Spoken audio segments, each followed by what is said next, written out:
İçe turgan su ушул 19 халктын где-то бир 50% майлы суусунан ичет.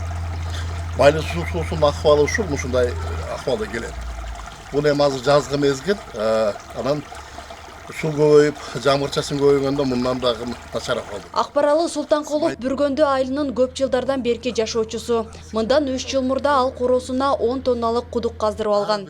Султанкуловдун айтымында бир айда кудукка суу толтурууга 3-4 миңдин тегерегинде акча сарптайт. 5-6 жылда ушул биздин айыл өкмөтүнүн тургундары кете бир 40%, 50%ке жакыны ушундай ар бир үйүнө кудук куюшуп, кудукка таш ичмей болуп калды. Эми азыр билесиздер, bizde minimальный зарплатанын акыбалы кайсыл акыбалда. Биз мисалы үчүн менин семьям менен бир айда 3 жолу куйдурам суу. Кээде 1,5 миң, кээде 1000 сомдон болуп, бир 3 миң, 4 миң водовозго расход кетет. Айласынан Кочкаратадан 1,5 миңден ташып кетип атабыз. Таза суунун акыбалы ушундай. Султанкуловго окшоп бул аймактын бардык эле жашоочулары короосуна кудук каздырып суу сатып алууга чамасы жетпейт. Мындан улам арыктагы сууну тундуруп ичүүгө аргасыз болушат. Бир эле тургундар эмес, мал жандыктар, эгиндерге да бир суудан пайдаланышат. Жайдын күнү мындан бияка эми сел кетет. Аркага барып малды башын тыксаң, мал жыттап ичпей коет. Ал эми бүтүн аткот алып келет Мали суу шаарынан.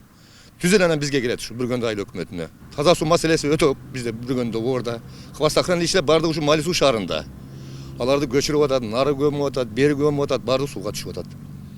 Анан эми айла жок. Анан бала чака ооруп атат. Каяктагы жок оорулар чыкты. Менин келиним ооруп атат. Барбаган жерибиз калмады. Бишкекке барып жаткыздык.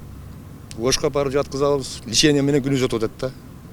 Азыр эми ушул суу маселеси чечилсе, элге жакшы болмок. Дарыгерлер болсо суу көйгөйүнөн улам бул аймакта көптөгөн оорулар пайда болуп жатканын айтышууда. Жазалды менен дагы жаш балдар арасында эле эмес, чоңдор арасында дагы ичеге карын оорулары менен кайрылгандар көбөйө баштайт. Ооба туура бизде көп жылдардан бери таза суу жок. Арыктан суу ичебиз, ал арыктан мал дагы ичет, кой да ичет, биз дагы ичебиз. Ошол суунун айынан оору көп. Көбүнчө ичкелте оорулары чыгат. Сар оорулар чыгат, ич өткөк, балдарыбыз, неберелерибиз, жада калса чоң адамдар да оорудан кыйналат. Анан кийин жайдан баштап эле мына эми ичкелте башталып калат, брюшной тиф деп коебуз.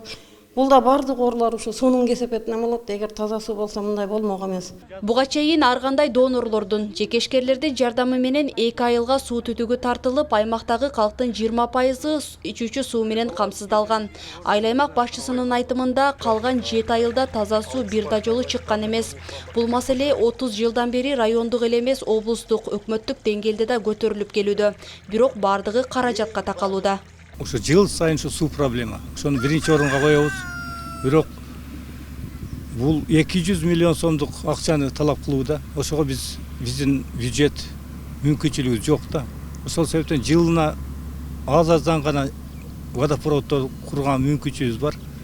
Массовый мынтип бардыгын камсыздоого бизде каражат жетишпейт. Нокен районундагы Бүргөндү айыл аймагында 19 миңге жакын калк жашайт. Жалпы 9 айыл бар. Калктын басымдуу бөлүгү дыйканчылык менен алектенет. Жаңылай Болотбекова, Кылычжан ушулу, Нокен району.